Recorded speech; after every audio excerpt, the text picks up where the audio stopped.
Episode 1931-1935. Zuan berbalik dan menatap Meng Jing. Dia bertanya, bukankah klan Meng selalu menunjukkan dukunganmu yang besar? Hal-hal apa lagi yang kamu sembunyikan? Kamu bisa mengungkapkan semuanya sekarang. Meng Jing dan yang lainnya sudah benar-benar terinfeksi. Rangkaian kejadian sejauh ini telah membuat mereka begitu terkejut sehingga pikiran mereka menjadi kosong. Kartu truf apalagi yang dimiliki klan Meng? Kartu truf tersebut sudah cukup untuk menghabisi banyak orang kuat, namun tidak ada satupun yang efektif melawanmu. Melihat keheningan di pihak lain, Zuan mengucapkan tangannya, menarik Meng Jing ke udara. Dia memegang tangannya, mengangkat Meng Jing ke udara dengan memegang lehernya. Dia berkata dengan acuh tak acuh, karena kamu tidak punya apa-apa lagi, kita berdua sekarang bisa melunasi utang kita dengan baik. Sementara dia berbicara, Bonewater Cleaver bergerak sedikit di langit, seolah sedang memutuskan sudut mana yang ingin diambil untuk memegal kepala Meng Jing. Wajah Meng Jing berubah pucat. Apakah kau harus menyiksaku seperti ini? Apa yang lebih menakutkan daripada kematian itu sendiri? Menunggu kematian yang akan datang. Tiba-tiba, beberapa suara berteriak dari jauh, turunkan bilah pedangmu dan selamatkan orang itu. 5 tetua terbang dari arah yang berbeda, mereka semua berambut putih, tetapi kulit mereka sehat. Mereka mengenakan pakaian indah yang melambangkan status luar biasa. Yang membuat kekuatan yang berbeda mengejutkan adalah bahwa masing-masing dari mereka berada di puncak peringkat Grandmaster. Mereka tampaknya hanya ingin lagi menjadi makhluk abadi di bumi. Bagaimana kalau ibu kota punya begitu banyak ahli yang kuat? Seorang petani nakal di sebuah kedai minuman terpencil bertanya-tanya tanpa sadar. Apa kau bodoh? Mereka adalah 8 adipati legendaris. Mereka biasanya dilecehkan secara diam-diam di dalam rumah klan masing-masing, tetapi sekarang setelah hal seperti itu terjadi di ibu kota, akan lebih aneh lagi jika mereka mengabaikannya begitu saja. Salah satu orang yang lebih berpengetahuan pun menjelaskan. Lalu jika mereka semua adalah anggota dari 8 adipati, apakah itu berarti mereka akan membantu klan Meng? Tanya yang lain. Sulit baginya. Kekuatan orang Zhu itu tampaknya agak konyol. 8 adipati itu tidak begitu kaku dan tidak fleksibel, jadi mereka mungkin tidak membantu. Diskusi serupa terjadi di seluruh ibu kota. Semua kekuatan berspekulasi tentang apa yang akan terjadi. Zuan menatap kelima tetua itu dan bertanya, dan kalian? Meskipun dia kurang bisa menebak berdasarkan kekuatan mereka, dia belum pernah melihat orang-orang ini sebelumnya. Yang tua ini Zhuang He, kata tetua di sebelah timur dengan bangga sambil menghiasi jenggotnya. Ketika dia melihat Zuan tidak bereaksi sedikit pun terhadap namanya, ekspresinya menegang. Dia tidak punya pilihan selain menambahkan, guru besar istana, Zhuang He. Jika ini waktu yang lain, dia pasti sudah memiliki bawahan yang akan memperkenalkannya. Mengapa dia harus melakukan hal seperti itu sendiri? Namun, kali ini, pertempuran besar baru saja terjadi, dan kekuatan yang mengerikan masih ada di dekatnya. Mereka yang memiliki kultivasi yang lebih rendah bahkan tidak bisa mendekat. Karena khawatir akan terjadi kesalahpahaman yang mengarah pada konflik, dia memutuskan bahwa akan lebih baik untuk menyatakan identitasnya terlebih dahulu. Bagaimanapun, kekuatan yang ditunjukkan anak muda ini agak berlebihan. Zuan berkata, oh. Dia melihat ke arah yang lain dan bertanya, bagaimana dengan kalian? Para tetua lainnya mengangkat alis mereka. Namun, mereka masih mengendalikan emosi mereka dan memperkenalkan diri satu demi satu. Iklan oleh Pub Future, Yu Rui, Menteri Taibao, kata tetua yang jelas paling tampan. Zuan tidak dapat menahan diri untuk tidak menatapnya. Nama belakangmu juga Yu. Kalau dipikir-pikir lagi, dia pernah mencari informasi yang tersedia tentang klan Yu. Jika ditelusuri kembali ke beberapa generasi sebelumnya, Yu Rui dan Yu Yanluo berasal dari keluarga yang sama. Sebenarnya, dia berasal dari generasi yang sama dengan kakek buyut Yu Yanluo. Namun, sudah ada banyak generasi di antara mereka, jadi secara teknis mereka berasal dari klan yang berbeda. Itulah sebabnya, ketika Zhao Han berurusan dengan klan Yu, pria ini tidak banyak bicara. Bagaimanapun, Zhao Han harus menunjukkan rasa hormat kepadanya, dan karena itu memilih untuk tidak membasmi klan Yu sepenuhnya. Akibatnya, sebagian besar tambang batu Qi dan bisnis tetap berada di bawah kendali klan Yu. Orang tua ini adalah perwira agung, Zhao Song, kata seorang tetua berwajah pucat dan tidak berjanggut. Zuan mengingat kembali beberapa informasi yang pernah diterimanya sebelumnya. Orang ini seangkatan dengan kakek Zhao Han. Dia adalah salah satu anggota tertua keluarga kekaisaran dinasti Zhou. Akan tetapi, garis keturunannya selalu kurang banyak. Beberapa anaknya telah meninggal bahkan sebelum dia, bahkan tidak meninggalkan banyak putra. Garis keturunannya bisa saja segera berakhir. Orang tua ini adalah Menteri Pendidikan, Du Jian, kata seorang tetua dengan wajah yang sangat bulat. Zuan mengangguk. Putra Du Jian sebelumnya juga pernah menjabat sebagai bendahara Istana Timur, jadi mereka punya hubungan. Aku adalah jenderal besar dari istana saat ini, Cheng Yuan. Kata sesepuh terakhir, suaranya penuh percaya diri dan bergema seperti lonceng besar. Awalnya mereka tidak menyadari pertempuran itu. Lagi pula, pada level mereka, para kultivator tertarik pada hal-hal duniawi. Yang mereka cari adalah dao surgawi, untuk membuat kemajuan lebih lanjut dalam kultivasi.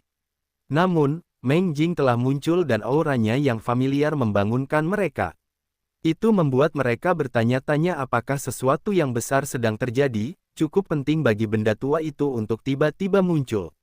Meski begitu, mereka tidak berniat untuk muncul. Lagi pula, di usia mereka, setiap energi yang digunakan akan menghabiskan sebagian besar rentang hidup mereka yang terbatas. Terobosan kultivasi masih lebih penting. Selain itu, dengan kekuatan Meng Jing dan dukungan klan Meng, sebagian besar masalah bukanlah masalah sama sekali. Namun, bagaimana mereka bisa mengantisipasi bahwa keadaan akan berubah? Aura Meng Jing sebenarnya telah melemah, hampir seperti dia telah meninggal. Kemudian, naga emas raksasa itu muncul, dan setelah itu, bahkan kehadiran Raja Naga pun terwujud. Setelah itu, mereka tidak bisa lagi duduk diam dan muncul dari pengasingan satu demi satu. Pada saat mereka tiba, mereka telah melihat bahwa Zuan hendak membunuh Meng Jing dan secara refleks berteriak agar dia berhenti. Bagi para kultivator biasa di ibu kota, mereka hanya merasa bahwa kemunculan kembali ke-8 adipati itu adalah peristiwa luar biasa yang membuat mereka sangat terharu. Sejak mereka mulai berkultivasi, mereka telah mendengar banyak tentang legenda dan prestise ke-8 adipati itu. Meski begitu, mereka tahu bahwa para adipati itu biasanya mengejar dao surgawi dan biasanya menyendiri. Mereka tidak pernah menyangka akan dapat bertemu langsung dengan para adipati itu hari ini. Namun, situasi saat ini entah mengapa terasa agak canggung. Mata Meng Jing berbinar-binar saat melihatnya. Sayangnya, tenggorokannya dicengkeram oleh tangan tak kasat mata dan dia tidak bisa berkata apa-apa. Dia hanya bisa menatap teman-teman lamanya itu dengan ekspresi memohon. Lagi pula, mereka sudah terkenal selama bertahun-tahun, dan mereka sudah minum bersama, jadi setidaknya mereka berteman. Mereka tidak akan hanya melihat kematiannya, kan? Dibandingkan dengan Meng Jing yang penuh harapan, Meng Chan dipenuhi keputusasaan saat dia duduk di samping tunggul pohon.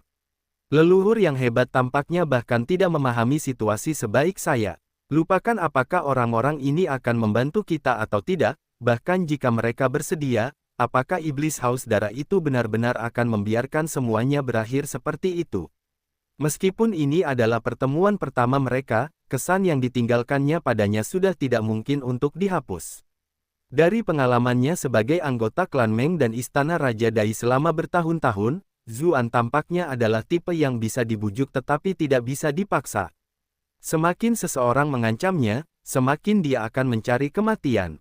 Tetapi apakah klan Meng masih memiliki kesempatan untuk membujuknya? Tetua bernama Zhuang He berkata, "Teman muda, kau telah menghancurkan sebagian besar klan Meng, dan para ahli klan Meng hampir semuanya telah meninggal. Pasti kau sudah cukup melampiaskan amarahmu." Sebelum dia selesai berbicara, Zuan memotong ucapannya dan berkata, "Kemarahanku belum terpuaskan." Zhuang He tercekat. Dengan statusnya, kapan dia pernah diputus dengan kasar oleh orang lain sebelumnya? Dia hendak menyerang, tetapi ketika dia melihat Meng Jing tergantung seperti anjing mati, dia menahan diri. Anda telah berhasil menipu Zhuang He untuk +222 +222 +222, cerita yang diperbarui telah dibaca di novel.com. Iklan oleh Pub Future. Dia juga sedikit bingung. Dia memahami kultivasi Mengjing lebih baik daripada kebanyakan orang, jadi bagaimana mungkin orang lain itu kalah dengan sangat menyedihkan. Mungkinkah bocah ini adalah seorang abadi bumi? Tapi bagaimana itu mungkin? Zhuang He sudah bertanya kepada anggota klannya tentang situasi tersebut sebelum berangkat, dan mengetahui bahwa anak ini baru menjadi terkenal dalam beberapa tahun terakhir. Paling lama, Zuan hanya bisa berkultivasi selama 3 tahun. Jika dia bisa menjadi makhluk abadi di bumi, apalagi yang masih ingin dikultivasikan oleh orang-orang tua seperti mereka. Namun, kekuatan yang ditunjukkan pemuda ini agak tidak masuk akal. Para adipati tidak begitu mengerti ketika mereka masih jauh, tetapi setelah tiba tepat di depan Zuan, Zhuang He diam-diam melepaskan sejumlah energi untuk mengujinya. Namun, dia tidak merasakan sedikit pun ki dari Zuan, seolah-olah dia hanyalah orang biasa. Itulah yang membuatnya bingung. Setelah melihat situasi pahit klan Meng, jika dia masih memperlakukan pemuda ini sebagai orang biasa, dia akan hidup sampai usianya tanpa hasil. Teman kecil, terlepas dari apapun yang dilakukan klan Meng, mereka pasti sudah belajar dari kesalahan mereka sekarang. Sudah saatnya bagimu untuk melepaskannya, kata perwira agung Zhao Song sambil batuk ringan, bermaksud untuk menengahi. Jadi, kau berniat mengabaikan fakta-fakta itu dan tidak membicarakannya sama sekali. Balas Zuan sambil menatapnya dengan dingin. Zhao Song terdiam. Aku adalah tetua klan kekaisaran yang terhormat, dan bahkan Zhao Han harus menyapaku dengan hormat dan memanggilku kakek. Mengapa anak muda ini tidak memberiku muka sedikit pun? Anda telah berhasil menipu Zhao Song untuk plus 222 plus 222 plus 222. Para adipati lainnya juga memiliki ekspresi yang berbeda. Mereka hampir marah, tetapi ketika mereka menatap Mengjing, mereka juga merasa khawatir. Tepat saat itu, suara lain berkata pelan, "Anak muda, lepaskan Mengjing, dan orang tua ini akan bertanggung jawab atas dirimu. Pengadilan bisa melupakan masa lalu." Suara itu seakan datang dari cakrawala yang jauh, namun sesaat kemudian, sebuah sosok melangkah maju dan muncul di depan yang lain. Ia mengenakan jubah hitam yang disulam dengan naga emas bercakar 4. Ia jelas merupakan seseorang dari keluarga kerajaan. Kelima orang lainnya terkejut ketika melihatnya. Mereka berseru, "Saudara Zhao, kamu sudah melangkah sejauh itu."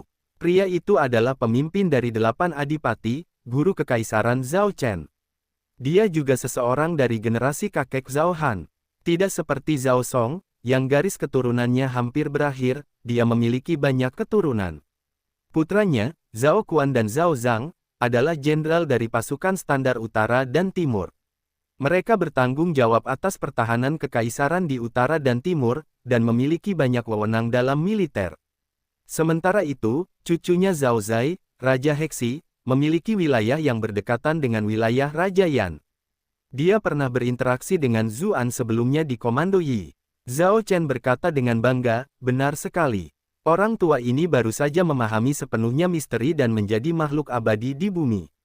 Meski suaranya tidak keras, suaranya terdengar di setiap sudut kota ibu. Kata-kata itu memicu kegemparan, saat berita yang menggemparkan itu mulai dibicarakan.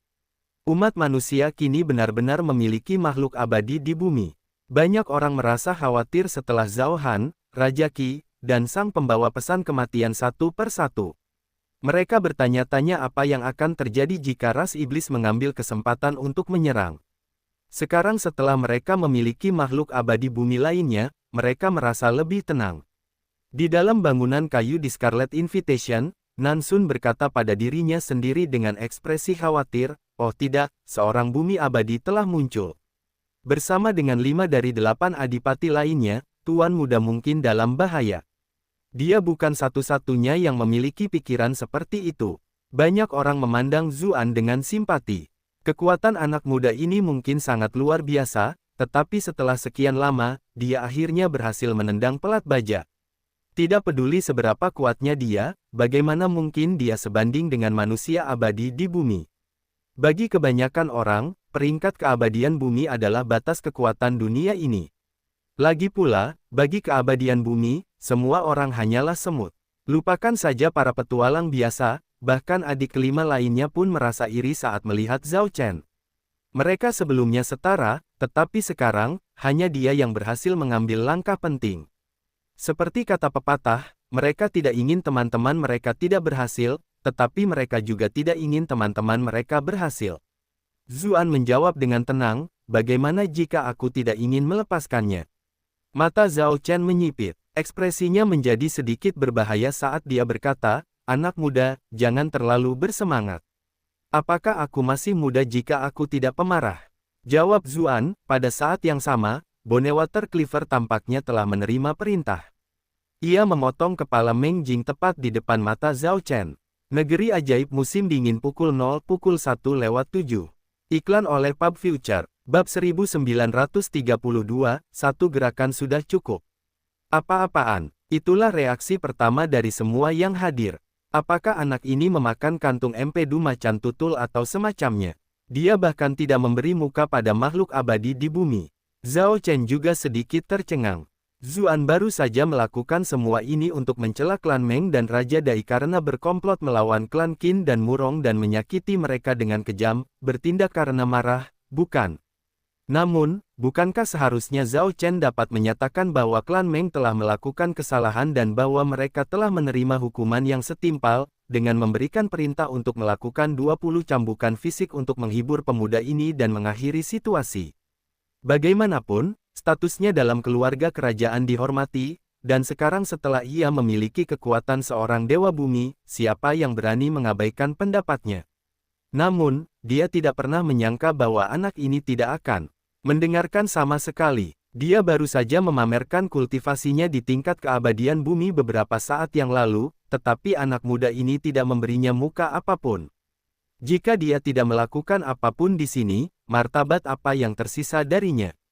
Bagus sekali, mungkinkah karena kamu masih terlalu muda dan telah mengalami beberapa keberuntungan, kamu pikir kamu tidak ada tandingannya di dunia ini?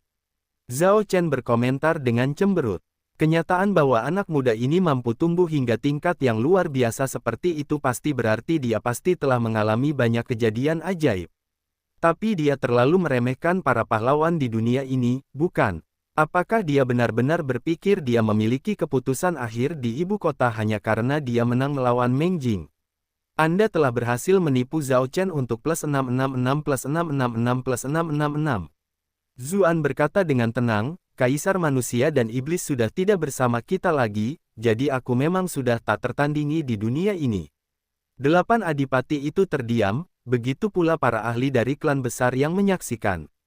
Mereka semua mengira Zuan akan bersikap sopan dalam situasi ini dan bahwa ke-8 adipati akan memberinya kesempatan untuk mundur, setelah itu seluruh situasi akan berlalu. Bagaimana mereka bisa berharap bahwa dia akan begitu tegas dan tidak akan mundur sedikit pun? Banyak orang merasa darah mereka mendidih saat mendengar jawabannya. Beginilah seharusnya seorang pria jantan bersikap. Kapan aku bisa bersikap seperti ini? Namun para tetua dari berbagai klan menggelengkan kepala. Dia terlalu gegabah. Jika dia ingin mempermalukan Zhao Chen seperti ini, bagaimana mungkin Zhao Chen bisa melepaskannya?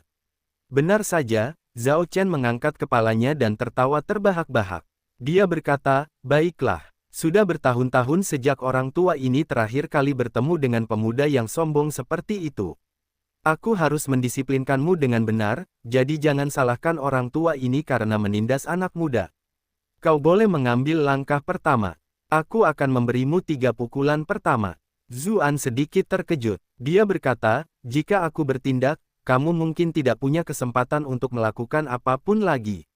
Apa? Seru Zhao Chen, awalnya dia tertegun dan mengira dia salah dengar. Kemudian, dia sangat marah hingga tertawa, bertanya, anak muda, apakah kamu sedang bercanda? Anda telah berhasil menipu Zhao Chen untuk plus 444 plus 444 plus 444. Setelah ragu sejenak, Zuan menjawab, bagaimana jika aku secara tidak sengaja membunuhmu? Apa yang harus kita lakukan? Jika kau mampu melukaiku dengan 3 serangan, itu artinya dinasti Zhou Agung telah melahirkan seorang jenius yang melampaui semua orang sejenisnya sebelumnya dan sesudahnya. Itu akan menjadi berkah bagi negara kita, jadi bagaimana mungkin aku menyalahkanmu untuk itu? Zhao Chen berkata dengan sinis dingin. Bagaimana cara kerja pikiran orang ini? Jangan bilang dia benar-benar berpikir dia bisa menantang seseorang yang jauh di atas tingkat kultivasinya dan bertarung melawan seorang abadi di bumi. Tetap saja, dia tidak bisa menyalahkan Zuan. Lagi pula, dia pernah mengalami delusi serupa. Dia sudah lama merasa seolah-olah jiwa fana takdirnya hanya tinggal setengah langkah lagi dari peringkat abadi bumi, dan sebagai seorang jenius yang menakjubkan dengan keterampilan yang tak terhitung jumlahnya, dia akan memiliki peluang melawan seorang abadi bumi juga. Namun, baru setelah ia benar-benar mencapai peringkat keabadian bumi, ia menyadari betapa konyolnya cara berpikirnya sebelumnya. Semua orang lain hanyalah semut bagi keabadian bumi.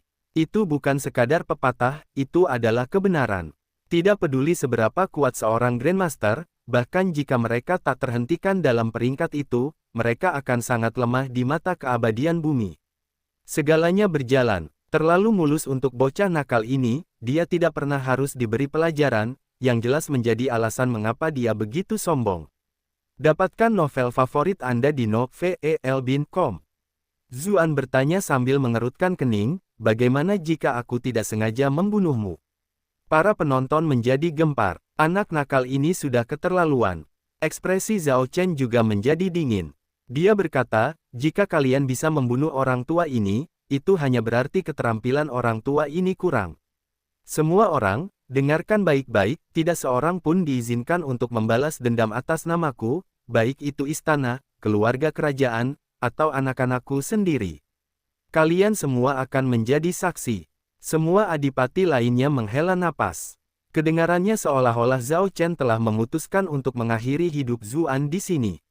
Iklan oleh Pub Future. Pejabat Taobao Yurui mencoba membujuknya, dengan berkata, Guru Kekaisaran, tidak perlu sampai sejauh ini. Zhao Chen tidak memperhatikannya sama sekali, sebaliknya, dia menatap Zuan dan bertanya, lalu bagaimana jika kamu akhirnya mati karena aku? Tentu saja aku akan mengatakan hal yang sama, kata Zuan dengan tenang. Sebenarnya, tidak masalah. Bahkan jika ada orang yang ingin membalas dendam untukmu, mereka bisa saja mendatangiku. Orang tua ini adalah makhluk abadi, jadi apa yang harus kutakutkan? Zhao Chen menjawab sambil mencibir. Kau bisa mulai. Karena orang tua ini sudah mengatakannya, kau bisa melakukan 3 gerakanmu. Dia sudah memutuskan bahwa setelah 3 serangan ini, dia akan mengambil nyawa Zuan. Dia harus menunjukkan kepada semua orang di ibu kota konsekuensi dari menyinggung seorang manusia abadi. Bagaimanapun, ini adalah pertempuran pertamanya setelah menjadi manusia abadi. Mengalahkan seorang junior bukanlah pekerjaan yang mulia, tetapi untungnya, bocah nakal itu hanya ingin terus memprovokasinya.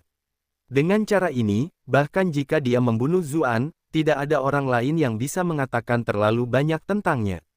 Tepat pada saat itu, sang permaisuri terbang dari kejauhan dan berkata, Guru Kekaisaran, mohon tunjukkan belas kasihan. Dia langsung bergegas datang saat mengetahui situasi tersebut. Namun, dia tidak menyangka semuanya akan berkembang begitu cepat. Satu demi satu, naga emas raksasa, Raja Naga, dan bahkan Zhao Chen muncul. Dengan munculnya begitu banyak kekuatan misterius, dia tidak dapat mendekat untuk beberapa saat. Sekarang setelah dia mendengar bahwa Zhao Chen dan Zuan membuat taruhan seperti itu, dia tidak dapat menahan diri lagi dan berbicara untuk memohon belas kasihan.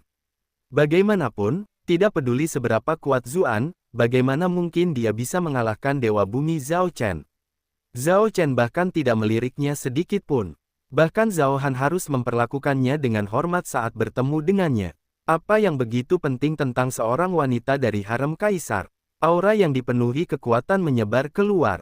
Sang permaisuri baru saja mencapai peringkat Grandmaster, jadi dia tidak bisa mendekat sama sekali. Dia hanya bisa dengan gugup memperhatikan sosok yang dikenalnya di tengah semuanya. Ah Zhu, bagaimana mungkin kamu bisa seceroboh ini? Kamu bisa saja berbicara padaku jika kamu butuh sesuatu, dan aku akan membantumu menemukan cara untuk menyelesaikan masalah. Tapi bagaimana kita bisa menyelesaikan masalah ini sekarang? Kamu bahkan telah menyinggung guru kerajaan, dan dia telah mencapai peringkat abadi bumi. Zuan terkekeh dan berkata, sebenarnya aku tidak butuh 3 gerakan. 1 gerakan saja sudah cukup. Apa yang Anda lihat, telah diaktifkan. Kartu pengalaman IQ telah diaktifkan. Jejak penghancur bintang telah diaktifkan. Keterampilan gerakan instan Grand Gale diaktifkan. Serangan pedang cemerlang yang mengalir bagai aliran surgawi menerangi langit ibu kota. Mata Zhao Chen menyipit. Ia ingin bereaksi, tetapi sudah terlambat, kepalanya melayang tinggi ke langit. Tubuhnya yang terpenggal bersinar dengan cahaya keemasan seolah-olah hendak mempertahankan diri, dan masih membawa kekuatan seorang abadi bumi. Namun tanpa kepalanya, bahkan seorang abadi bumi pun tidak dapat pulih. Tubuhnya jatuh dengan keras ke tanah dengan bunyi gedebuk yang teredam. Zuan tercengang. Dia bertanya-tanya, mengapa kamu begitu lemah? Dia mengira bahwa karena lawannya adalah makhluk abadi bumi, dia tidak bisa menahan diri sama sekali. Karena itu, alih-alih bersikap keras kepala dan acuh tak acuh seperti sebelumnya, dia telah menggunakan banyak keterampilan secara berurutan. Namun, Zhao Chen langsung terbunuh bahkan tanpa bisa bereaksi sama sekali. Orang ini terlalu lemah dibandingkan dengan Kaisar Iblis dan Zhao Han. Dia bahkan tidak sekuat Raja Qi saat itu. Sepertinya baru beberapa hari sejak dia memasuki peringkat abadi bumi, jadi naluri bertarung dan pengalamannya masih di peringkat Grandmaster. Dia pasti belum sepenuhnya menstabilkan kultivasinya saat ini. Mereka yang menyaksikannya menjadi ketakutan. Mulut mereka menganga lebar saat mereka menatap kosong ke arah pemandangan di hadapan mereka. Pada saat itu, semuanya begitu sunyi sehingga orang bahkan dapat mendengar suara jarum jatuh. Bahkan meski nyaris semua orang di kediaman Meng telah dibantai dan leluhur besar klan Meng telah dibantai bak anjing, bahkan naga emas raksasa pun telah terbunuh, semua itu jika ditotal tidak akan sebanding dengan keterkejutan yang mereka alami saat ini. Apa yang baru saja mereka lihat? Seorang manusia abadi yang mulia telah terbunuh hanya dengan satu tebasan. Inilah makhluk abadi bumi yang sedang kita bicarakan, perwujudan kekuatan terbesar di dunia. Di masa lalu, Yang Mulia, Kaisar Iblis, pemberi persembahan, Raja Qi, nama manakah di antara mereka yang belum pernah mengguncang seluruh dunia sebelumnya? Yang sangat didambakan oleh banyak kultivator adalah kesempatan sekecil apapun untuk menjadi makhluk abadi di bumi suatu hari nanti.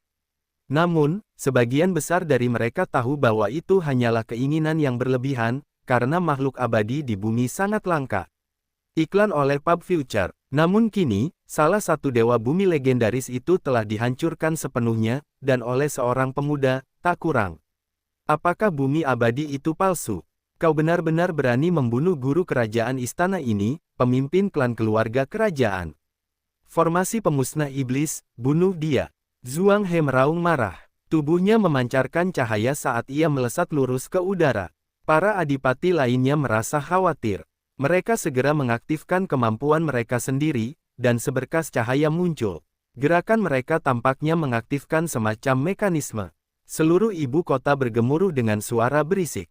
Segera setelah itu, riak-riak mulai muncul di langit, seolah-olah sesuatu yang mengejutkan akan segera terjadi. Kekuatan penghancur yang mulai terkumpul cukup untuk membuat semua kultivator di ibu kota gemetar. Pada saat itu, mereka semua merasa bahwa bahkan seorang abadi bumi yang terperangkap dalam formasi ini kemungkinan besar hanya akan menghadapi kematian. Bagaimanapun, ini adalah perwujudan kekuatan nasional dinasti Zhou Agung yang agung, formasi pamungkas yang diciptakan untuk mempertahankan ibu kota.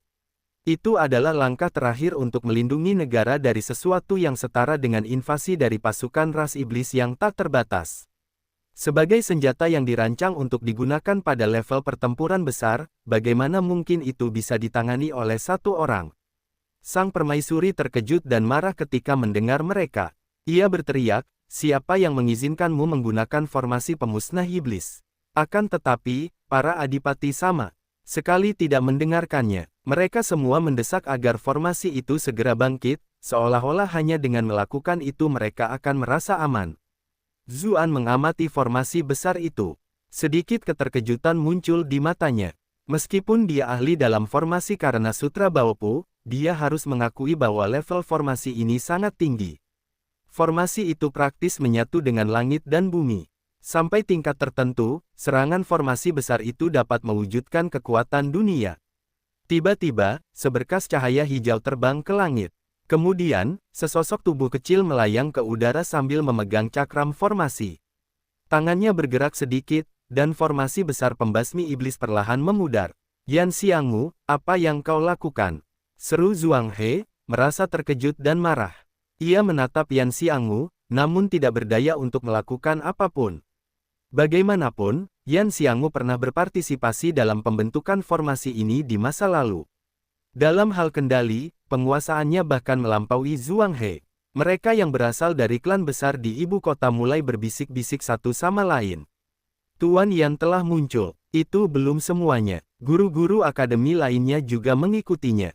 Sepertinya mereka memihak Zuan. Tentu saja, Zuan adalah utusan akademi kerajaan, tahu. Bukankah sudah dikatakan bahwa guru-guru akademi semuanya sombong dan angkuh, bahwa mereka biasanya sangat sombong? Apakah bocah nakal Zuan benar-benar memiliki keterampilan untuk menjinakkan orang-orang sombong itu? Yan Xiangmu memimpin kelompok murid-muridnya. Dia dengan tenang menatap Zhuang He, berkata, sebenarnya, aku ingin bertanya apa maksud guru besar. Formasi besar pemusnah iblis akan digunakan melawan musuh asing, jadi mengapa itu digunakan melawan pembebas akademi kita? Zhuang He segera berkata, dia baru saja membunuh guru kekaisaran, pemimpin klan keluarga kekaisaran. Jiang Luofu angkat bicara dan menjawab, jika saya tidak salah, guru kerajaan menyatakan sebelumnya bahwa ini akan menjadi pertarungan yang seimbang, dan bahkan jika dia kalah, dia akan menganggapnya sebagai tanda bahwa keterampilannya sendiri kurang, dan meminta orang lain untuk tidak membalas dendam padanya. Meskipun saya pribadi tidak menyetujui keputusan semacam itu yang mempertaruhkan nyawa, saya harus mengakui bahwa dengan begitu banyak orang yang menjadi saksi, itu adalah sesuatu yang perlu ditegakkan. Ekspresi Zhuang He berubah. Dia tidak pernah menyangka apa yang dikatakan Zhao Chen akan menjadi jaminan terakhir bagi bocah nakal ini. Pejabat Taibao Yurui berkata, benar sekali. Karena ini adalah pertarungan yang adil, masalah ini memang tidak bisa disalahkan padanya. Semua adipati lainnya bereaksi dan angkat bicara setuju. Pada saat yang sama, mereka menyeka keringat mereka. Meskipun Zuan telah membunuh Meng Jing dan Zhao Chen, apa hubungannya itu dengan mereka? Namun, jika mereka secara tidak sengaja terseret ke dalam pertempuran oleh bajingan tua Zhuang He itu, dengan kekuatan mengerikan yang ditunjukkan Zuan, bahkan jika formasi itu akhirnya membunuhnya, beberapa adipati lainnya pasti akan mati juga. Itu akan menjadi kerugian yang sangat besar. Permaisuri akhirnya menemukan kesempatan untuk terbang ke arah mereka. Ia menyatakan dengan lantang, klan Meng menghasut Raja Dai untuk bersekongkol melawan putra mahkota, dan ia sangat merugikan para jenderal veteran istana. Tuan Zhu datang ke sini atas perintah permaisuri untuk menyelidiki kasus ini, tetapi para bajingan ini benar-benar melakukan pengkhianatan ketika terdorong untuk melakukan tindakan nekat. Ia telah membela solidaritas bangsa kita dan menstabilkan ibu kota, serta memberikan sumbangan besar. Karena itu, ia akan diberi gelar raja.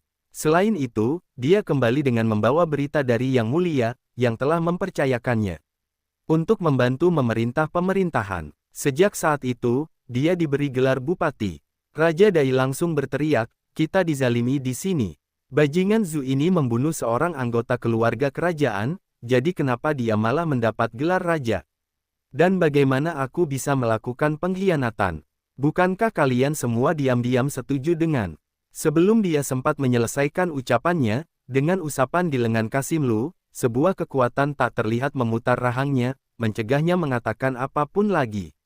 Wajah Meng Chan juga menjadi pucat pasi. Sekarang, klan Meng benar-benar tidak bisa diselamatkan lagi. Kejahatan pengkhianatan biasanya dibalas dengan hukuman mati selama 9 generasi.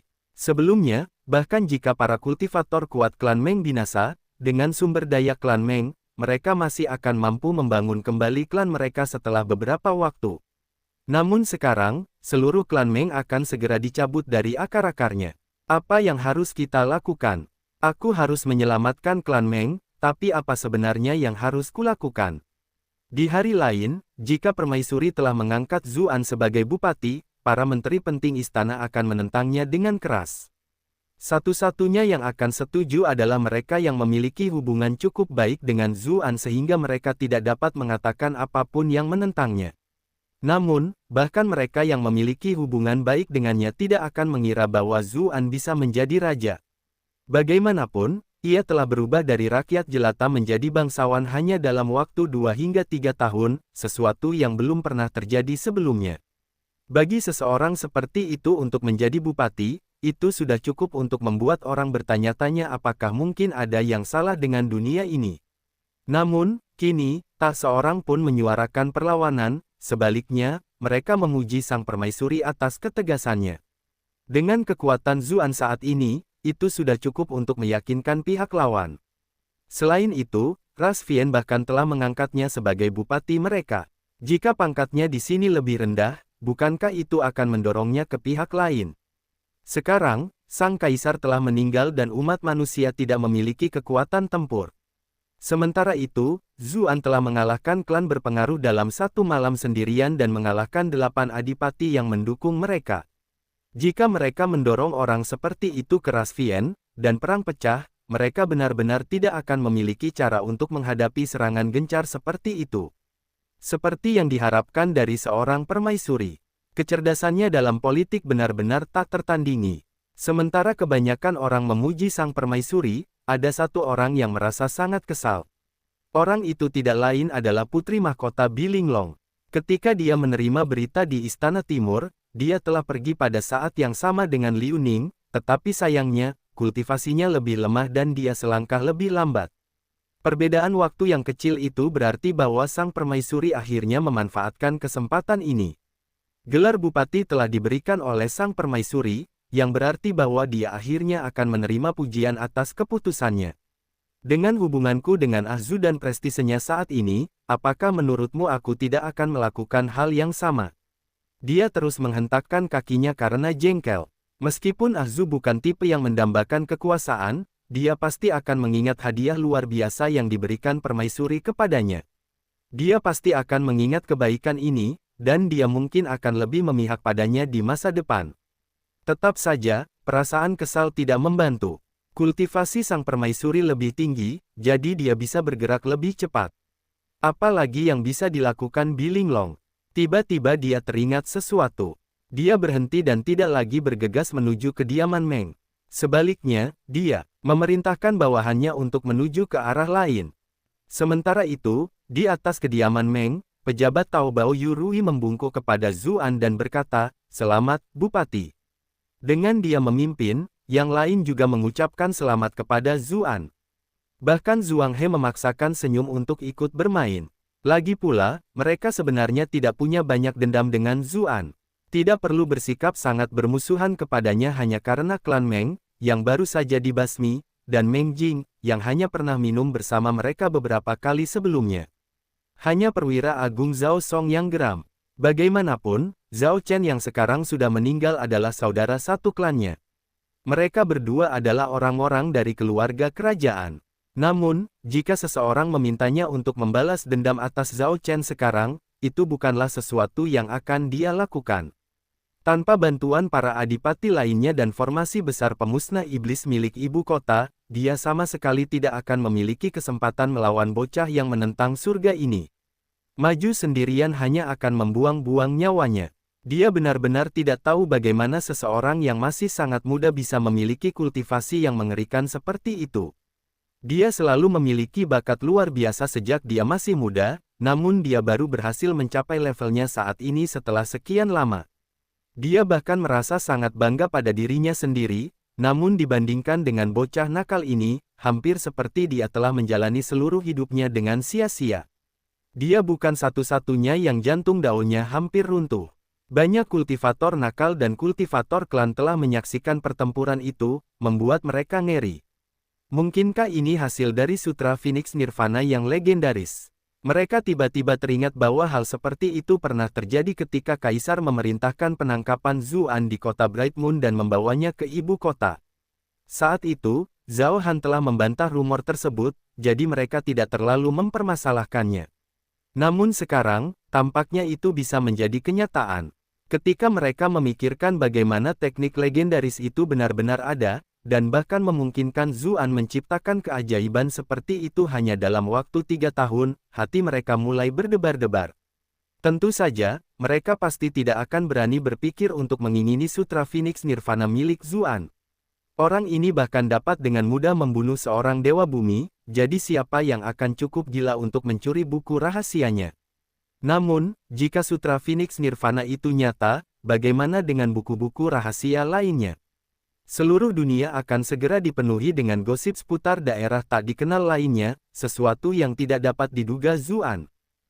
Di udara di atas kediaman Meng, saat melihat betapa sopannya orang lain, Zuan tidak tega untuk menatap wajah mereka yang tersenyum. Ia pun membalas dengan sopan beberapa kali. Para adipati tahu bahwa karena keadaan sudah seperti ini, tinggal di tempat mereka berada adalah hal yang tidak masuk akal. Karena itu, mereka semua menangkupkan tangan dan saling mengucapkan selamat tinggal. Pada usia mereka saat ini, bagaimanapun juga, mereka biasanya menghabiskan waktu mereka dalam pengasingan. Bahkan satu momen yang dihabiskan di luar akan menghabiskan sisa umur mereka yang terbatas.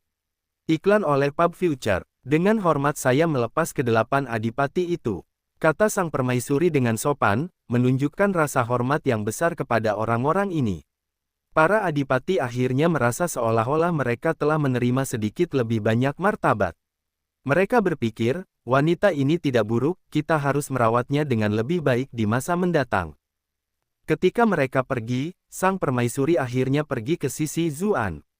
Ia menatapnya dengan ekspresi rumit, berkata, "Ah Zu, sekali lagi kau membuatku terkejut." Dengan kekuatan Zuan, ia tidak perlu khawatir ada orang lain yang mendengarkan pembicaraan mereka sama sekali. Zuan terdiam sejenak. Akhirnya, dia berkata, mereka bertindak terlalu jauh. Sang permaisuri mengangguk dan berkata, pada akhirnya itu salahku, karena aku terlalu peduli dengan pengawasan dan keseimbangan pengadilan. Aku hanya membuatmu merasa dirugikan. Wajah Zuan yang selama ini tetap dingin akhirnya menunjukkan sedikit senyuman. Ia berkata, tidak apa-apa. Aku memutuskan untuk merebut kembali semua yang mereka ambil dariku dengan kedua tanganku sendiri.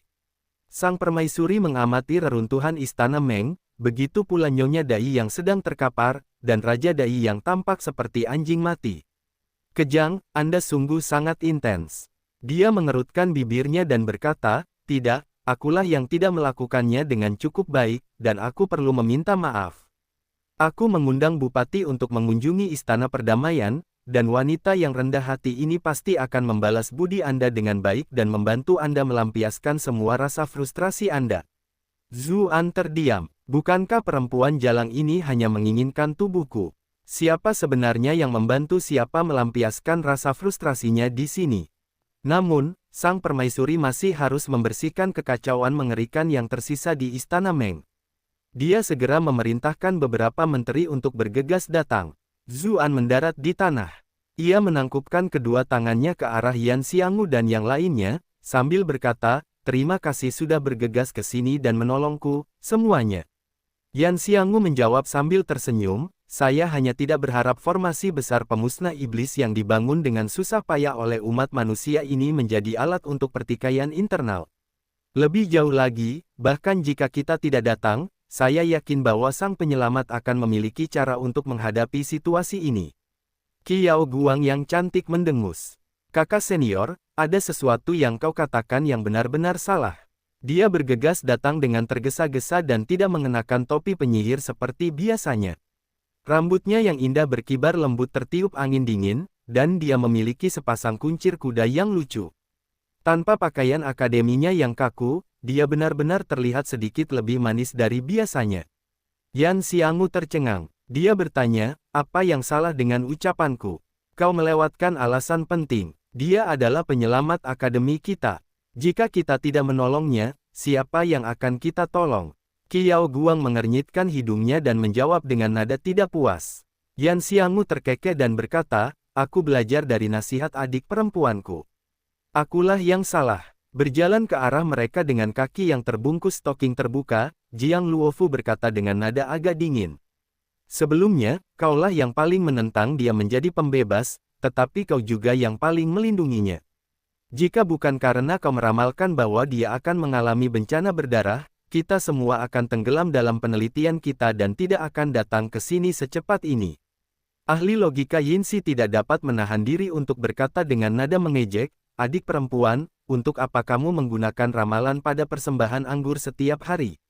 Ketika dia melihat ekspresi kakak-kakaknya, wajah Qiao Guang memerah. Dia berkata, ini semua salahnya karena meramalkan bencana berdarahku, jadi aku tidak yakin dan mulai meramalkan masa depannya setiap hari. Tapi aku tidak pernah menyangka akan membuat kesalahan, kupikir dia akan berada dalam bahaya, tapi sekarang, aku menyadari bahwa itu semua adalah darah orang lain. Kemudian, dia meraih lengan Zuan dan berkata, "Pembebas, aku sangat menghormatimu. Kau hampir membasahi seluruh ibu kota dengan darah sendirian dan membuat begitu banyak ahli legendaris memakan debu. Kau benar-benar terlalu tampan saat itu. Aku nyatakan bahwa mulai hari ini dan seterusnya, kau akan menjadi idolaku." Hei Baizi berkata sambil tersenyum, "Siapa bilang adik perempuan kita terobsesi dengan penelitian dan tidak menyukai pria? Bukankah dia sangat menyukai pelayan kita?" Iklan oleh Pub Future. Hubungan kita benar-benar murni. Tidak ada yang menjijikkan seperti yang kau pikirkan, kata Qiao Guang dengan marah, menatap tajam ke arah kakak laki-lakinya. Siapa tahu, kapan hubungan antara pria dan wanita benar-benar murni? Yin Xi membalas dengan senyum lebar. Qiao Guang terdiam. Shen Suzi berkata sambil mengerutkan kening, namun, pemberi persembahan itu adalah senior dari adik perempuan kita, jadi mungkin itu agak tidak pantas. Tidak harus. Sang pemberi persembahan mengatakan bahwa kita harus menjaga hubungan pribadi kita sebelumnya. Di dalam akademi, dia adalah pemberi persembahan, guru kita, tetapi secara pribadi, kita bisa berinteraksi pada level yang sama, kan? Yin Xi mengoreksinya. Kalian semua menyebalkan sekali. Kalau salah satu dari kalian akhirnya mengalami nasib buruk, aku tidak akan membantu kalian lagi. Teriak Qiao Guang sambil melepaskan lengan Zuan karena malu. Bagaimana mungkin dia masih tidak tahu malu dan terus menempel padanya? Jiang Luofu mengusap kepalanya sambil tersenyum, berkata, "Adik perempuan, semua orang bercanda denganmu. Jangan menganggapnya sebagai masalah besar." Kakak-kakak senior lainnya juga tersenyum dan setuju. Baru kemudian Qiao Guang tersenyum lagi. Zuan merasa hangat di dalam hatinya saat melihat itu. Kakak beradik ini memang punya hubungan baik satu sama lain. Saat dia memikirkan hal itu, para guru di akademi juga merasa tergerak. Sebelumnya, saat Zuan mengambil alih posisi Libationer, mereka semua menghormati keinginan almarhum Libationer dan nasihat Zuan di bidang masing-masing, jadi mereka menyetujuinya menjadi Libationer baru. Namun karena dia masih terlalu muda, mereka semua masih merasa sedikit aneh. Lagi pula, mereka khawatir kekuatannya tidak akan cukup untuk membawa lebih banyak manfaat bagi akademi. Yang paling mereka khawatirkan adalah dia tidak akan bisa meyakinkan masa tentang posisinya. Lagi pula, klan-klan di ibu kota semuanya adalah rubah tua yang kejam dan ganas. Namun, mereka tidak pernah menyangka dia begitu bersemangat, seorang diri membantai jalan menuju kediaman Meng dan meninggalkan 8 adipati itu pucat pasi. Dia berkata akan membunuh naga emas raksasa itu, dan memang benar, bahkan Raja Naga yang terhormat harus memberinya muka. Pada akhirnya, bahkan Dewa Bumi Zhao Chen telah dihabisi hanya dengan satu gerakan. Setelah malam ini, mungkin Zuan sudah bisa dianggap nomor satu di seluruh dunia ini. Bahkan almarhum pemberi persembahan tidak menikmati kejayaan seperti itu. Temukan updates di novelbin.com. Para guru akademi bukanlah tipe yang terbiasa berada di tempat terbuka dengan begitu banyak orang di sekitar mereka. Setelah percakapan itu, mereka semua kembali ke gunung belakang akademi. Meskipun Qiao Guang ingin berbicara lebih banyak dengan Zuan, ketika dia mengingat ejekan rekan-rekan muridnya, dia tetap merasa itu terlalu memalukan dan pergi dengan wajah memerah. Hanya Jiang Luofu yang tinggal di belakang. Dia tampaknya menyadari kekhawatirannya dan berkata, "Jangan khawatir, aku masih memiliki orang yang mengawasi penjara kekaisaran. Tidak akan terjadi apa-apa." Zuan mendesah lega. Kakak Jiang selalu tahu cara membuat orang lain merasa nyaman. "Ayo kita bawa mereka keluar," katanya. Dia sudah membalik meja, jadi bagaimana mungkin mereka masih membiarkan orang-orang klan Qin dan Murong menderita di penjara. "Baiklah," kata Jiang Luofu, mengikutinya dari belakang. Dia benar-benar merasa sedikit terkejut dan tersanjung. Banyak orang melihat apa yang terjadi dan mulai mendiskusikannya secara pribadi. Siapakah si cantik berbaju sutra hitam itu? Putri kesayangan Komandan Kehakiman, Jiang Luofu. Kau bahkan tidak mengenalnya. Dia juga guru di gunung belakang akademi, murid pribadi mendiang pembawa pesan perdamaian. Kaki-kaki itu sungguh indah, menurutku. Zuan mungkin tidak ada tandingannya. Jika dia terjepit di antara kedua kaki itu, dia mungkin akan menurunkan helmnya dan membuang baju besinya. Itu memberiku ide. Tidak mudah bagi kita untuk mendapatkan dukungan Tuan Zhu, jadi sebaiknya kita menjauh dari Nona Jiang dan menjebak mereka. Ah, mungkinkah mereka benar-benar punya hubungan seperti itu? Apa kau bodoh? Jika kau jadi kau, apa kau akan menolak kaki indah yang ditutupi stocking sutra hitam itu? Lagi pula, yang satu adalah seorang penyembah dewa dan satunya lagi adalah guru di pegunungan belakang. Tidak ada yang bisa dia lakukan, dan wanita cantik menyukai pria yang luar biasa. Hal-hal baik harus tetap ada dalam keluarga. Sepanjang jalan, Jiang Luofu melirik pria itu beberapa kali. Namun, indera Zuan tajam dan dia tidak bisa menahan diri untuk bertanya sambil tertawa, "Mengapa kamu terus menatapku?" Bab 1934, Malam yang Berakhir. Wajah Jiang Luofu memerah saat dia berkata, "Aku tidak pernah menyangka kamu akan begitu ganas." Bocah kecil di masa lalu itu benar-benar telah tumbuh sampai sejauh ini, entah mengapa, dia benar-benar merasa sedikit kebingungan di depannya. Klan Meng tidak bisa menyalahkan siapapun kecuali diri mereka sendiri. "Aku sudah memberi mereka kesempatan," kata Zuan sambil tertawa. "Biasanya aku orang yang pemarah. Aku yakin kakak Jiang sangat memahami hal itu." Pada saat itu, Jiang Luofu merasa seolah-olah pemuda nakal dari kota Bright Moon telah muncul lagi. Dia tidak bisa menahan perasaan akrab. Dia menyeramkan dan berkata, kau anak nakal yang selalu berbuat jahat. Tak seorang pun dari orang-orang yang menyinggungmu di masa lalu menemui akhir yang baik.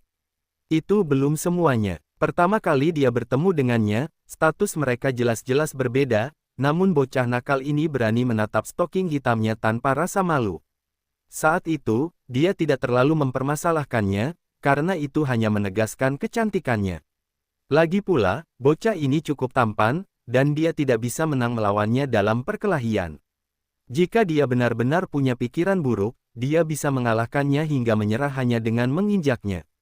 Tapi sekarang, ketika dia memikirkan tentang kekuatan Zuan saat ini, dia menyadari bahwa dia tidak bisa berbuat banyak untuk menghentikannya jika dia ingin melakukan sesuatu padanya. Meskipun mereka berdua berjalan perlahan di bawah sinar rembulan dengan suasana santai, seluruh ibu kota sudah terlanjur kacau balau. Di sebuah menara di dalam istana Raja Ying, seorang pemuda berpakaian mewah menutup jendela. Dia duduk perlahan di kursinya, terdiam cukup lama. Asistennya yang terpercaya bertanya dengan khawatir, "Raja." Orang lain yang tidak lain adalah pangeran lainnya, Raja Ying. Ia dan Raja Wu, Zhao Yan, memiliki ibu yang sama, selir Zhao Han, Su Meiren. Raja Ying menarik napas dalam-dalam, perlahan-lahan menenangkan suasana hatinya. Ia berkata, "Si bodoh Raja Dai setidaknya telah membantu kita menghadapi sambaran petir. Berikan perintah untuk menyelesaikan semua rencana kita. Mulai sekarang, kita harus menyembunyikan kekuatan kita dan menunggu saat yang tepat." "Tapi kami sudah melakukan banyak persiapan," kata asisten kepercayaan lainnya dengan ekspresi enggan. "Dasar bodoh. Orang Zhu sudah selayaknya itu, dan dia bahkan orang penting bagi putri mahkota. Jika kita tidak melawan putra mahkota, apa kau ingin kita melawan orang lain?" Bahkan permaisuri pun mengubah pendiriannya untuk mendukungnya. "Jika kita masih mencoba memperebutkan kursi putra mahkota, bukankah kita sama saja dengan mencari kematian?" Raja Ying tidak bisa menahan diri untuk tidak mengutuk. Ketika mereka mengingat betapa kejamnya Zuan, sampai-sampai bahkan seorang bumi abadi pun tidak akan mampu menghadapinya, di bawah Raja Ying menggigil. Menentang pria itu jelas bukan keputusan yang baik. "Baiklah, kirim seseorang untuk memperingatkan Raja Wu dan suruh dia untuk bersembunyi juga. Jika perbuatannya di masa lalu terbongkar, tidak akan ada yang bisa menyelamatkannya," perintah Raja Ying. Tiba-tiba teringat sesuatu. "Dimengerti," kata bawahan di sebelah kirinya, lalu membungkuk dan segera pergi. "Jangan bilang kita tidak bisa melakukan apapun sekarang." Bawahan lainnya bertanya dengan lemah. "Bukan berarti kita tidak bisa berbuat apa-apa. Guru kerajaan Zhao Chen telah meninggal, tetapi ahli warisnya masih hidup dan sehat, dan semuanya memiliki posisi yang berwenang. Mereka pasti tidak akan mampu menelan dendam ini. Kita dapat mencoba membentuk aliansi secara rahasia," kata Raja Ying dengan dingin.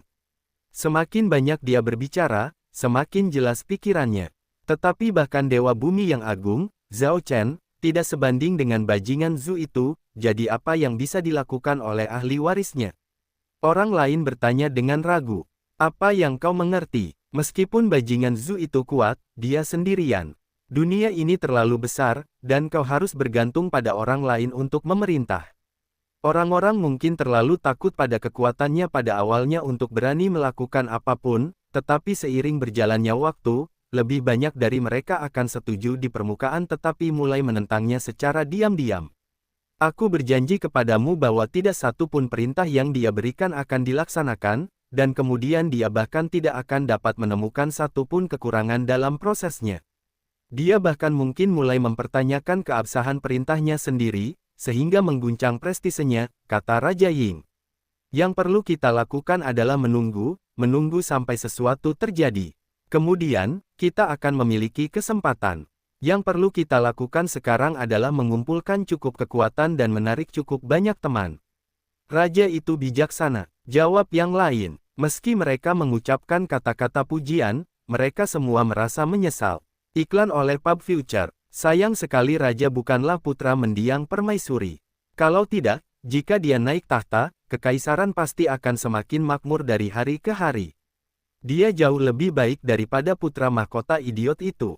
Raja Ying berdiri lagi. Dia menyingkirkan jendela dan melihat ke arah klan Meng, wajahnya penuh belas kasihan saat dia berkata, tetap saja, sungguh kasihan bagi Meng Chan.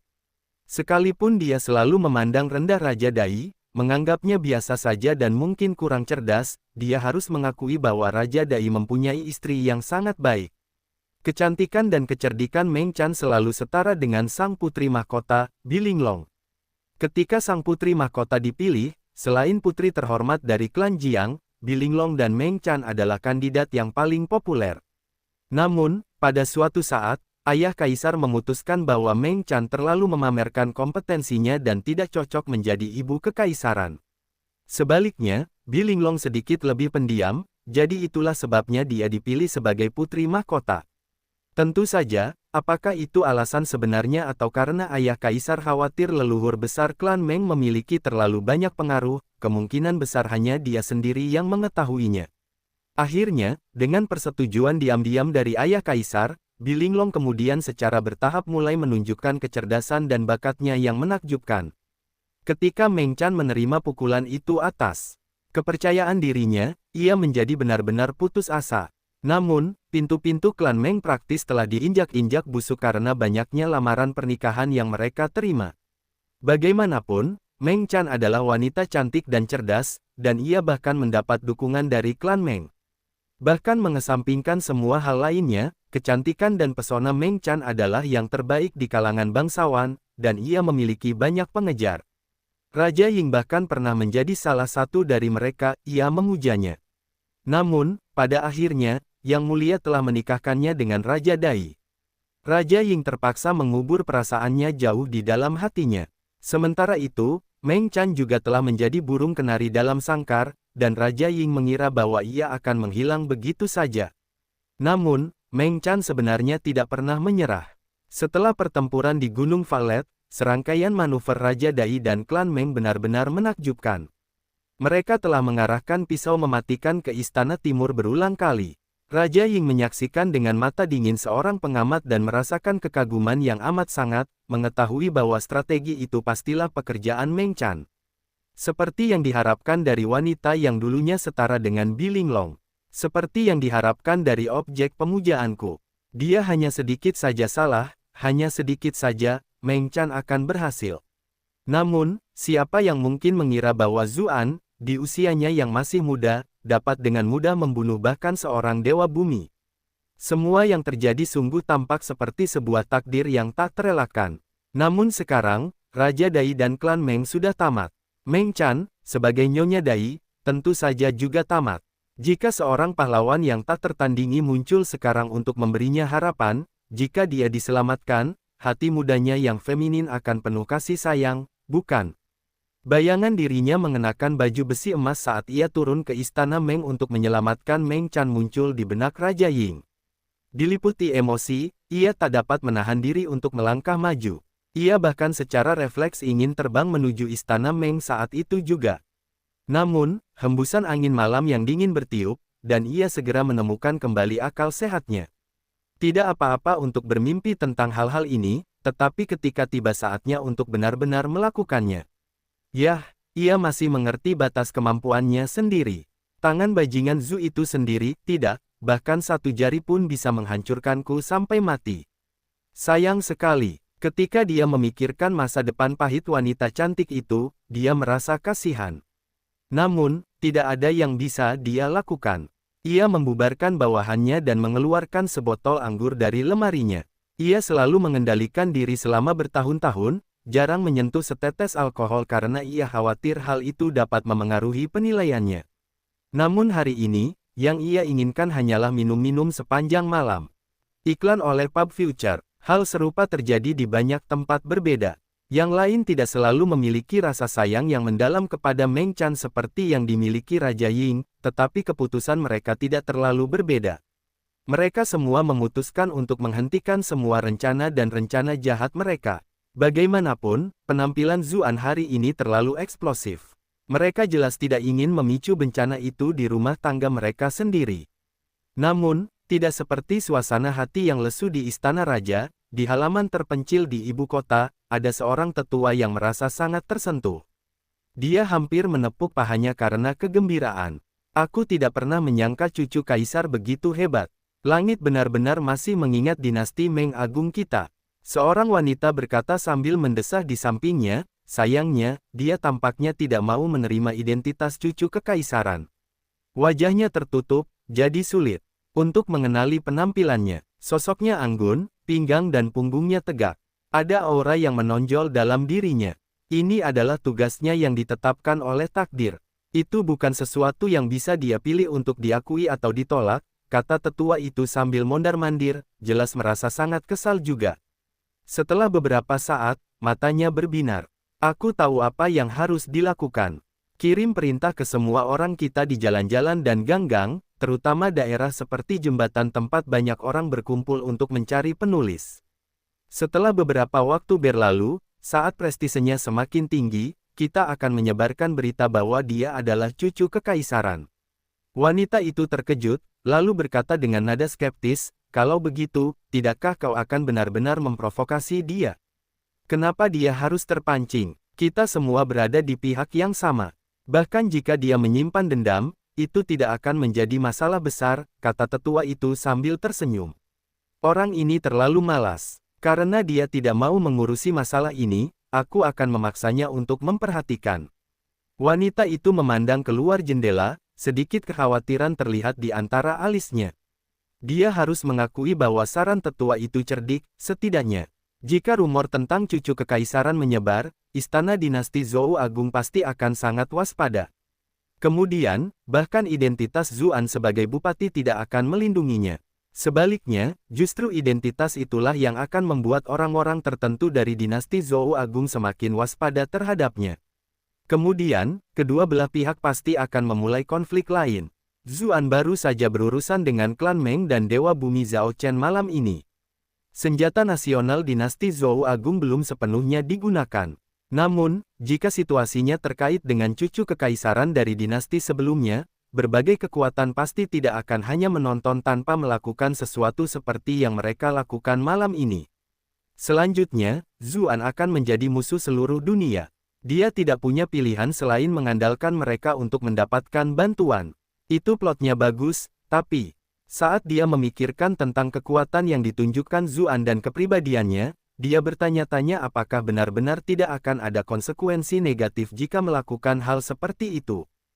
Sementara itu, orang-orang di Istana Sang Buddha dipenuhi dengan keterkejutan yang luar biasa, visit novel B&COM untuk menguji novels. Ketika dia melihat Zheng Dan, yang melompat-lompat kegirangan karena kegembiraan yang konyol, Sang Hong menghela napas. Kemudian, dia berkata kepada putrinya, Kiner, menurutku akan lebih baik jika kamu meminta Sisi untuk memakai nama keluarganya. Dengan kekuatan yang ditunjukkan Zuan, siapa yang berani membuat garis keturunannya mengikuti garis keturunan lain? Selain itu, jika Sisi mengambil nama keluarga Zuan, itu hanya akan membawa lebih banyak keuntungan bagi klan Sang. Mereka bahkan dapat mengizinkan Sang Qin tinggal di istana bupati dengan alasan yang dapat diizinkan. Sang Qin menggelengkan kepalanya dan berkata, menurutku lebih baik tidak melakukannya. Jika kita melakukan ini, klan Sang akan terlihat terlalu sombong. Menurutku, kita harus melakukan hal-hal seperti yang telah kita bahas sebelumnya dan membiarkan alam berjalan sebagaimana mestinya. Dia tahu bahwa kakak laki-lakinya Zhu memiliki seorang istri. Hubungannya sendiri dengan Zhu selalu tampak kurang sesuatu. Sang Hong tercengang. Kemudian, dia mengangguk dan berkata, kau benar, kaulah yang berpikir dengan kepala jernih. Aku jadi agak terlalu gelisah. Namun, dia menambahkan, tetapi kamu harus berusaha lebih keras dan mencoba melahirkan 9 atau 10 anak Zhu. Sang Qin menghentakkan kakinya dan berkata dengan kesal, ayah, aku bukan babi. Berapa banyak anak yang bisa aku lahirkan? Dalam setahun, kamu bisa menambahkannya, Sang Hong memulai, meskipun wajahnya memanas. Pada akhirnya, dia terlalu malu dan buru-buru meminta maaf setelah mengucapkan beberapa patah kata lagi. Bibimu tahu bahwa dia tidak sanggup melanjutkannya. Dia hanya bisa ikut merasakan kesulitannya dan berkata pelan di telinga Sang Qin, Kiner, sebenarnya, kamu bisa menambahkan kakak iparmu. Sang Qin terdiam, wajahnya memerah karena malu. Sementara itu, Zuan dan Jiang Luofu sedang mengobrol dan tertawa. Mereka tiba di penjara kekaisaran untuk membebaskan klan Qin dan Murong beserta rekan-rekan mereka. Setelah apa yang terjadi hari ini, siapa yang berani menghentikan mereka? Namun, yang mengejutkan mereka, saat memasuki penjara kekaisaran, mereka mendapati bahwa klan Qin dan Murong sudah tidak ada lagi. Bahkan Qin Wanru, Chu Huanzhao, Murong Qinghe, dan yang lainnya tidak terlihat. Ekspresi Zuan menjadi gelap. Apakah benar-benar ada orang yang tidak takut mati dan berani mengganggunya? Mungkin karena dia telah membunuh banyak orang malam ini, aura setan menggelegak dalam dirinya hingga hampir meledak. Jiang Luofu benar-benar khawatir. Awalnya, dia mengatakan bahwa dia telah mempercayai orang untuk mengurus klan Qin dan Murong, tetapi mereka berakhir dalam kondisi yang menyedihkan. Kali ini, dia mengatakan bahwa dia telah mengirim lebih banyak orang untuk mengawasi mereka, tetapi mereka semua telah hilang. Jika sesuatu yang buruk benar-benar terjadi pada mereka, dia akan sangat malu untuk bertemu siapapun lagi. Dia segera menemukan orang-orang yang ditinggalkannya di penjara untuk menanyakan apa yang terjadi, tetapi kemudian mengetahui bahwa Putri Mahkota secara pribadi datang untuk membawa pergi para tahanan. Mereka semua mengeluh, tidak mungkin kita bisa menghentikan Putri Mahkotanya sendiri. Dia juga mengatakan bahwa dia membebaskan orang-orang dari kedua klan itu karena mereka tidak bersalah, dan membawa mereka kembali ke rumah mereka. Itu membuat kita semakin tidak punya alasan untuk menghentikannya. Jiang Luofu menghela napas lega saat mendengarnya. Ekspresi Zuan juga membaik saat dia berkata, kalau begitu mereka seharusnya baik-baik saja. Aku akan kembali ke kediaman Qin untuk melihatnya terlebih dahulu. Baiklah, aku akan pergi bersamanya, kata Jiang Luofu. Dia harus memastikan semua orang benar-benar aman agar merasa benar-benar tenang. Zuan sama sekali tidak mempermasalahkannya.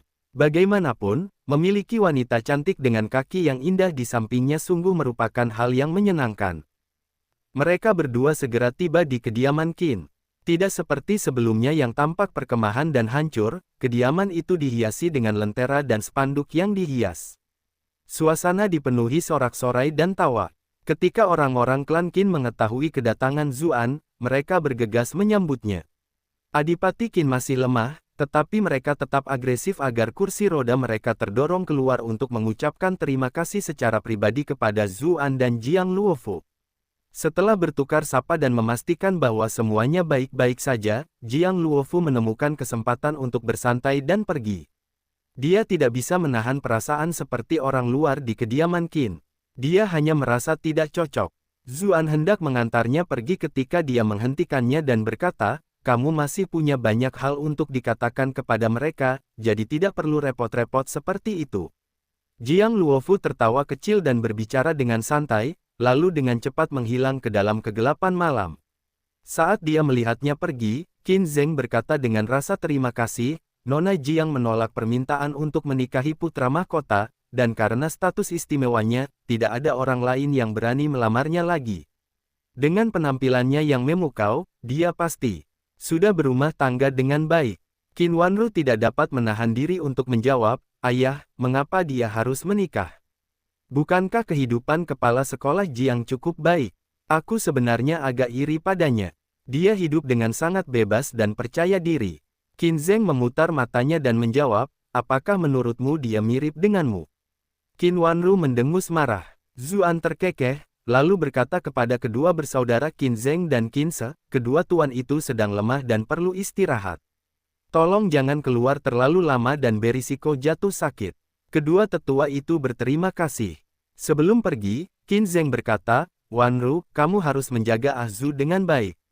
Jangan sampai kamu mengabaikannya sekarang." "Ya," kata Qin Wanru dengan nada cemberut.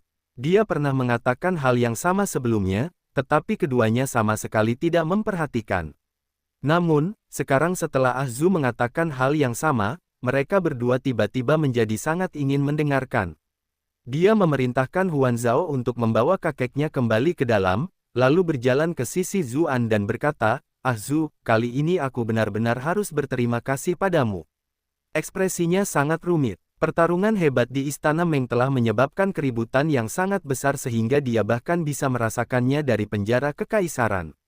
Ketika mereka semua keluar bersama putri mahkota untuk melihat apa yang sedang terjadi, mereka mengetahui bahwa Zuan telah menyerbu langsung ke Istana Meng untuk membalas dendam atas klan Qin.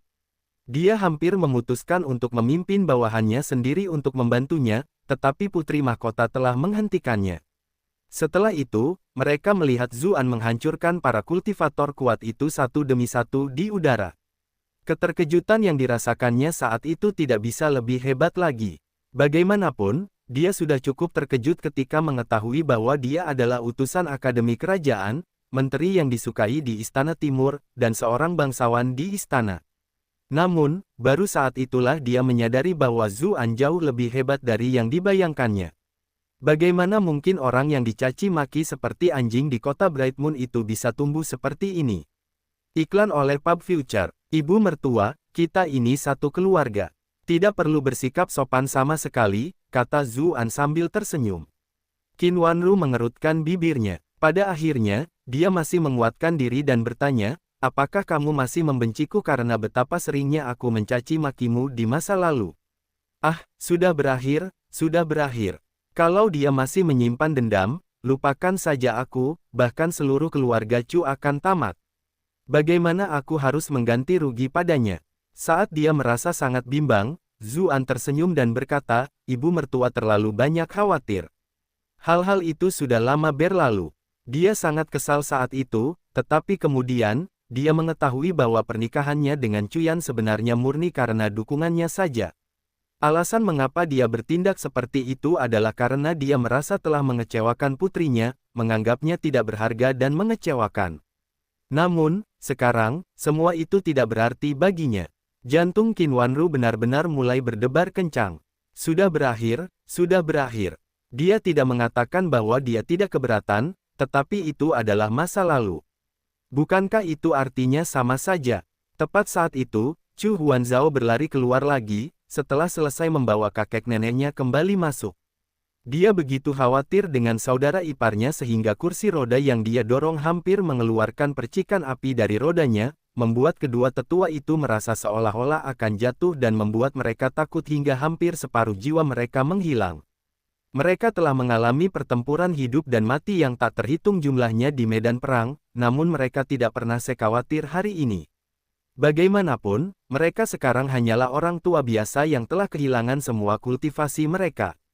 "Kakak ipar, kamu sungguh hebat," seru Chu Huanzhao sambil meraih lengan Zuan, matanya penuh kekaguman. Qin Wanru mengangkat alisnya, tetapi dia tidak berminat untuk memarahi putrinya saat ini. Ketika melihat Huanzhao yang bersemangat, Zuan merasa hangat di dalam hatinya. Dia selalu memberikan inspirasi dan motivasi yang tak ada habisnya kepada orang lain di Bright Moon City. "Bagaimana kau bisa menjadi begitu kuat, mengalahkan musuh yang kuat hanya dengan satu pukulan?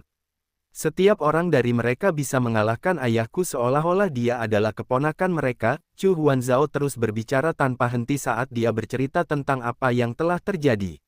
Ekspresi Qin Wanru menjadi gelap saat dia mendengarkan. "Begitukah seharusnya kamu berbicara tentang ayahmu? Namun, Chu Yuzhao tidak tahan lagi dan membalas, kakak kedua, bukankah ayah akan mati karena marah jika mendengar apa yang kamu katakan? Chu Huanzhao memutar matanya dan menjawab, sekalipun dia tidak setuju, berapa banyak orang yang baru saja dikalahkan oleh kakak Zhu yang bisa dia lawan? Chu Yuzhao dan Qin Wanru keduanya tersedak. Apa yang Anda katakan sangat masuk akal. Pada akhirnya, Chu Yuzhao tidak dapat menelan kepahitannya dan membantah, ayah setidaknya bisa mengalahkan para pengikut dari Istana Raja dan para pengawal, kan? Qin Wanru memegang dahinya. Apakah Anda memuji ayah Anda atau mencoreng reputasinya saat ini? Ayahmu benar-benar memiliki dua putri yang luar biasa. Tidak mungkin. Kudengar ada seorang master di antara para pengikut itu. Bukankah akan mudah untuk mengalahkan orang tua itu? Kata Chu Huanzhao sambil mendengus. Tapi itu hanya karena ayah terluka saat itu. Kalau dia tidak terluka, bagaimana dia bisa kalah? Seru Chu Yuzhao panik. Yang ku maksud sekarang, bukan sebelumnya.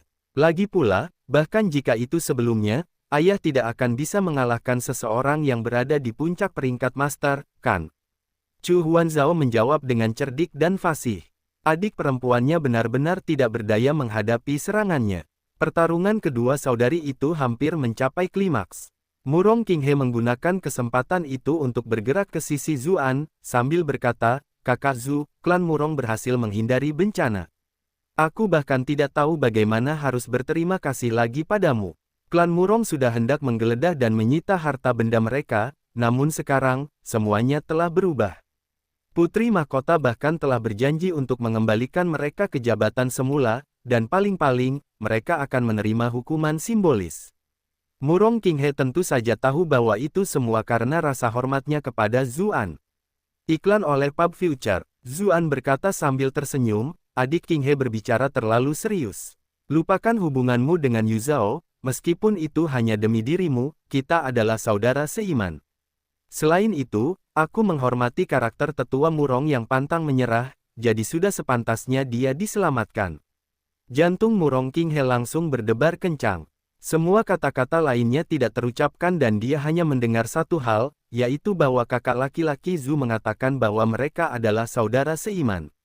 Apa maksudnya? Apakah dia menyiratkan sesuatu? Tapi aku tidak bisa mengkhianati kakak Chu. Chu Huanzhao dan yang lainnya akhirnya menyadari kehadiran mereka berdua.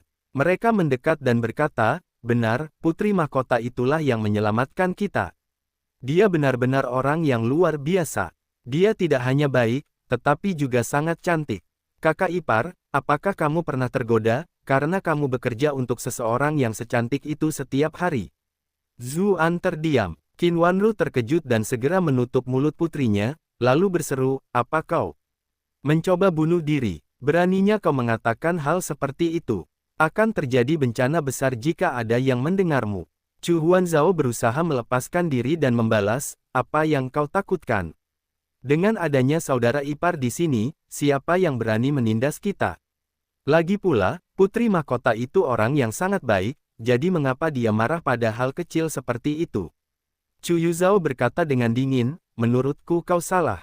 Kakak ipar tampan dan memiliki kultivasi yang tinggi, jadi Putri Mahkota pasti menyukainya. Mengapa kakak ipar harus mengambil langkah pertama? Murong Qinghe angkat bicara setuju. Benar sekali, menurutku kemungkinan besar sang Putri Mahkota menyukai kakak Zhu. Ketika melihat ketiga gadis muda itu berdiskusi dengan serius, Qin Wanru merasa seolah-olah jiwanya meninggalkan tubuhnya. Dia berkata, gadis-gadis, perhatikan apa yang kalian katakan. Kakak ipar, bagaimana kalau aku menjadi muridmu? Kata Chu Huanzhao, meskipun dia langsung menyesali kata-kata itu begitu dia mengatakannya. Pah, aku tidak ingin kau menjadi guruku. Kau adalah kakak iparku, jadi apa pentingnya mengajariku beberapa hal kultivasi? Tidak masalah, jawab Zuan. Lagi pula, dia sudah berencana untuk mengajarinya dengan benar. Gadis ini terlalu bodoh, jadi kultivasinya saat ini benar-benar menyedihkan. Kakak ipar, aku juga ingin belajar. Chu Yuzhao menambahkan, tidak mau kalah sama sekali. Tentu saja, kata Zuan sambil mengangguk. Saya merasa Yuzhao juga tidak buruk.